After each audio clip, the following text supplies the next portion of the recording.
Hello guys, welcome to Veda. Hey guys, this is LJ from the future / past. But anyway, I was planning to do this video for yesterday's video, but I had this weird psychic revelation in the week and I decided I need to film a little mini story time. So for Veda day 11, the question is, what's your favorite summertime activity? So I'm going to answer that right now, and then we're going to resume into the Q&A. I hate summer. I'm not a big fan of summer. I love fall. I don't know. I guess one thing that I do like about summer is festivals and stuff, but not like a music festival. I mean like a local, you know, going down to campus marches and seeing something going on, or going down to Beacon Park, stuff like that, preferably at night when it's not so hot. I hate to be a Debbie Downer, but those are my favorite summertime activities, I guess. And with that said, let's get back into the Q&A. Okay, so for the rest of this video, I thought I'd do a Q&A video. Haven't done one in a while, and I have a ton of questions. I have about 180 comments here. So the first one, how are other YouTubers during these meetings? She's talking about Gen Beauty. They turned out to be better or worse than you would imagine.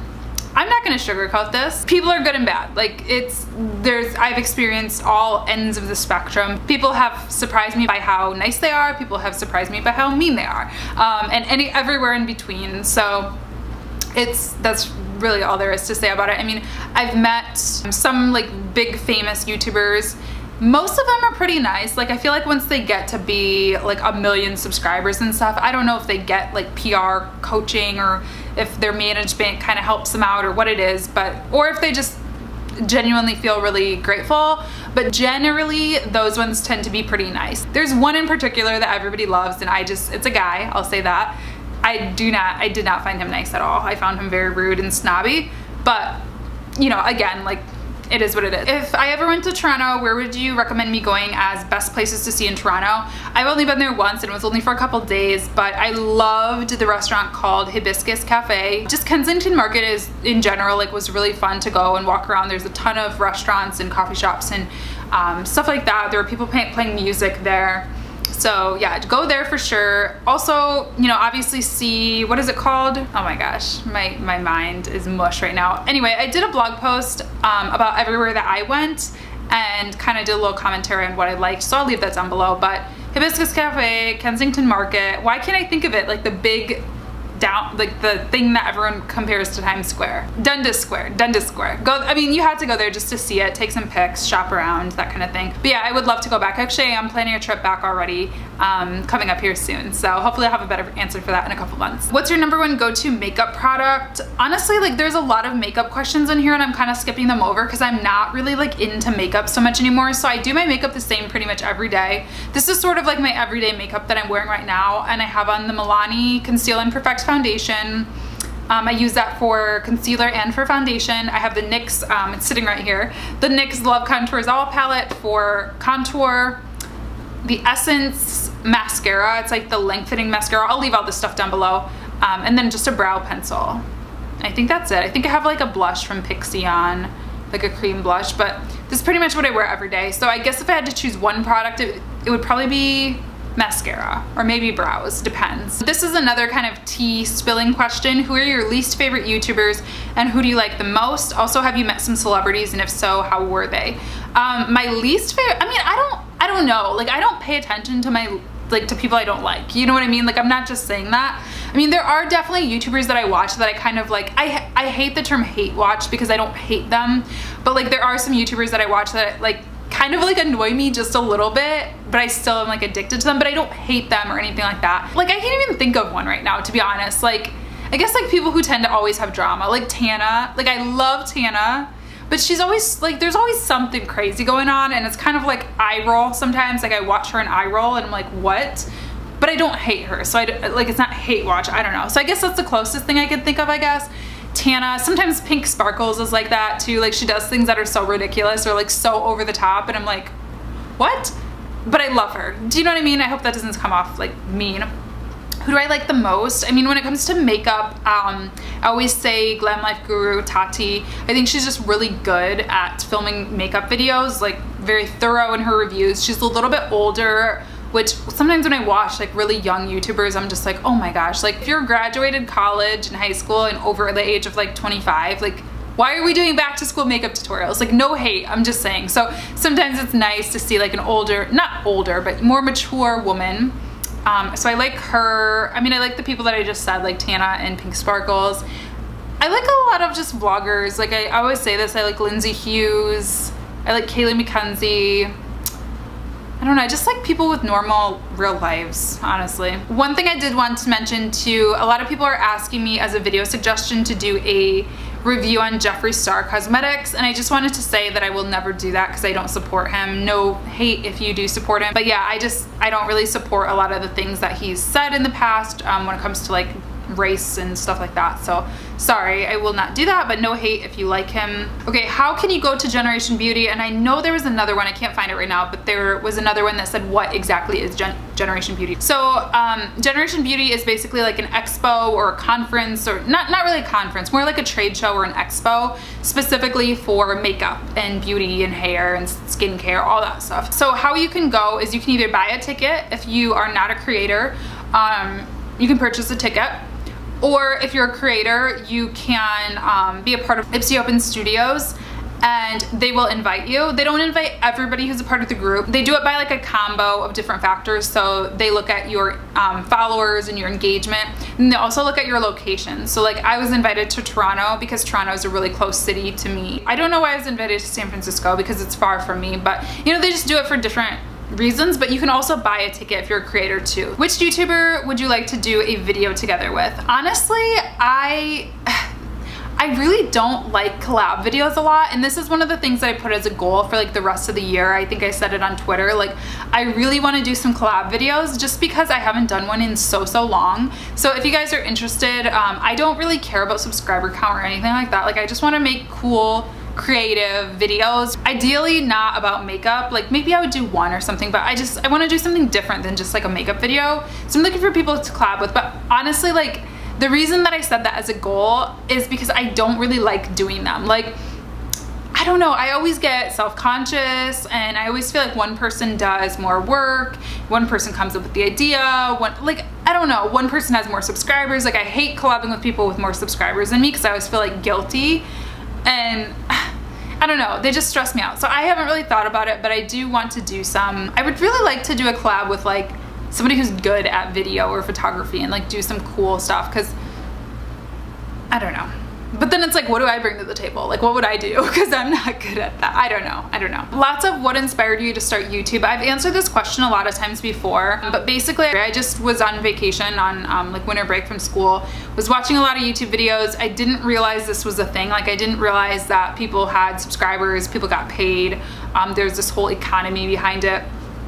I really just thought it was like a random fun thing to do and that 5 people might watch it.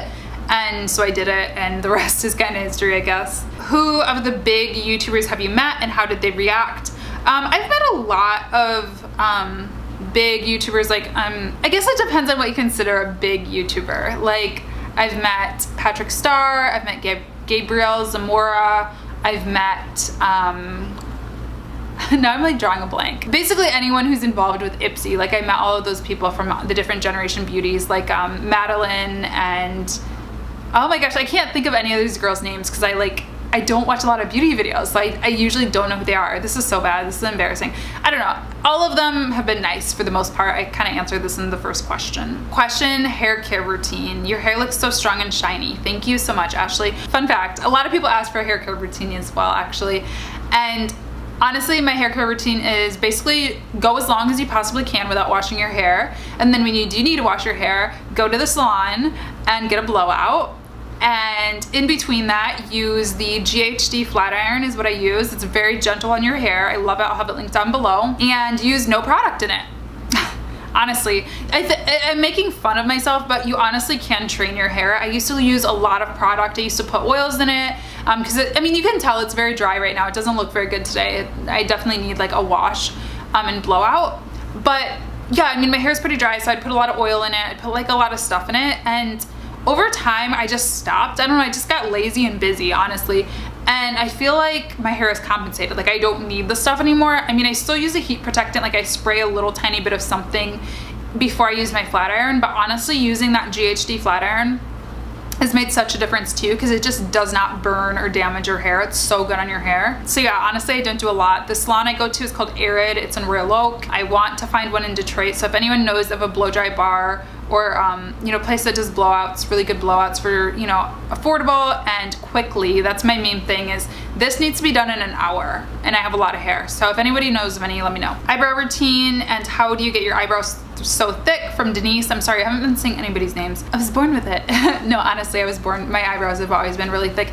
It's so funny because I used to get made fun of so much, and now they're like the trendiest thing, and I just like can't handle it. What's your favorite part of working in social media? This is from Rosa. I love Rosa. I love her channel. I guess the flexibility, like whether you work for a company or you work for yourself or you do a combo of both, like a lot of us do. For the most part, social media is pretty flexible in terms of like where you work and how, like, just your workload and all of that stuff, because everything is kind of online. So it's not like I need a lot of equipment to do my job. Like I really just need a laptop to do my job. I mean, obviously I do use other things and everything depending on what I'm doing, but like just to do like the basics of my job, I can just use a laptop and like a cell phone pretty much, and I can work from anywhere. Like I can work from a coffee shop, I can work from an airplane, like I don't know, it's just nice because everything's kind of stored in the cloud and all that stuff. And then also it's a pretty creative job. I mean, you definitely struggle because you have to adhere to like what your client wants or what your job wants, but I still do get to try new creative things every day, and I feel so grateful for that because I am a creative and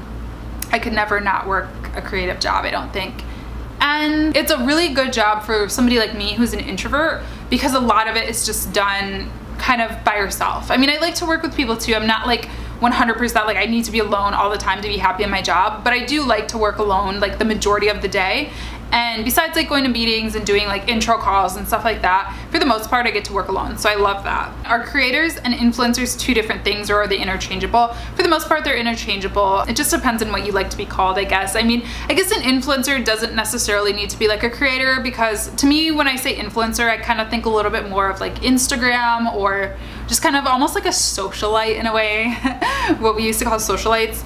I guess Instagrammers do create images, but they're, I don't know, when I say creator, I specifically mean YouTube, because you have to know how to edit and do sound and lighting and all that stuff. It's a little bit more creative, I think, than Instagram, but for the most part, you could kind of interchange, you know? Okay, this question, if you weren't doing YouTube, this is from Melanie, if you weren't doing YouTube, what would you be doing instead? And another one, have you had any bad experiences with other YouTubers? A few people ask me, like, if I wasn't doing YouTube, what would I be doing? I don't know if people realize that this isn't my full-time job. I have lots of other things that I do. So I do social media professionally, social media marketing.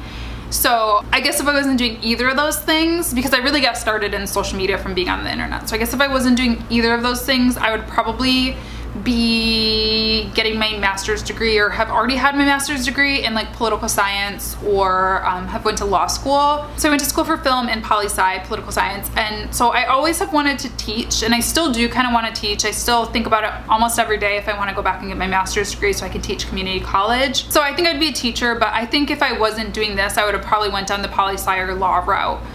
Because I used to be very, very passionate about that. I'm still passionate about politics and law and stuff, but I just don't see it as something I want to do all day, every day. And then, have you ever had bad experiences? I talked about this already with the big YouTubers, but just to like change it up a little bit, for as far as small YouTubers or people like my size, I've definitely had bad experiences. I've definitely had some friendships that went kind of south, but that wasn't really due to YouTube. It's just like people that I met via YouTube, and then like, you know, YouTube, the thing with meeting friends and stuff on YouTube is it's kind of like online dating. I've never online dated, but I have lots of friends who have, and it seems pretty similar, because it's like, so you might on paper look really good for each other and seem like you guys would get along really well, but sometimes the connection isn't there. Sometimes you get annoyed by people. Sometimes they turn out to like be really nice online and in writing, and then in person they like, you know, treat you really poorly. And yes, I've had that happen. So unfortunate, but it happens. What's your all-time favorite quote, and who inspires you to be a better person? My favorite quote is by Steve Jobs. I'm not gonna recite the whole thing, but it's basically like, here's to the misfits, the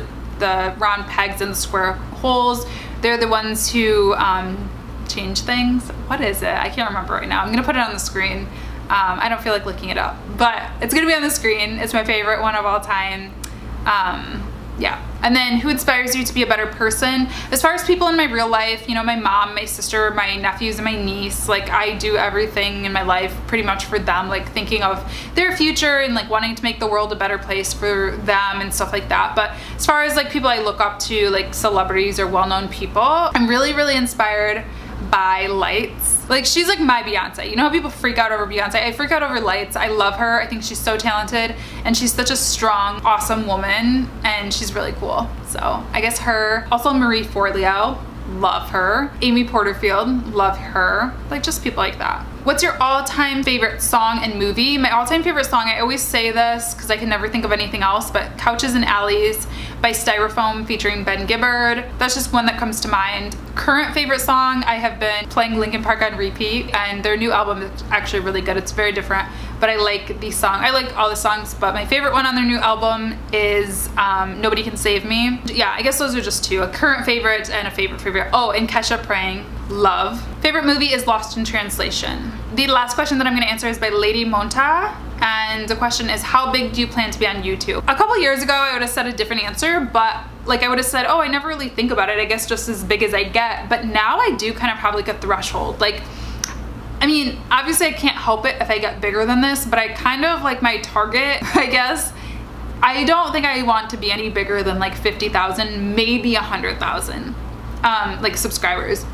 Because already, please, if you live in my area, definitely say hi to me. If you see me on the street, like say hi to me, say what's up, as long as you're not a weirdo. Even if I look mad or sad, please like say hi to me, it will make my day. So I'm not trying to discourage you, but sometimes it is kind of weird, like being at the grocery store and someone being like, oh my God, like, okay, so the other day I was at Green Space Cafe and these ladies walked in and I heard her literally say, oh my gosh, I subscribed to her on YouTube. And I'm like, this is so weird, you know what I mean? So I can only, and I'm not saying that to like blow up my ego. I live in a small area. I live in the Midwest, you know, but I would be like nobody in like New York or LA. So I'm not like saying I'm cool or anything like that. But it's just kind of weird. Like, again, I love it and I hate it at the same time. Like it feels kind of cool, like I'm not gonna lie, but it also feels kind of weird. So I could only imagine if that happens like every day. Like I probably get it like once every other week, maybe like once a month, like somebody comes up to me or like I hear something like that.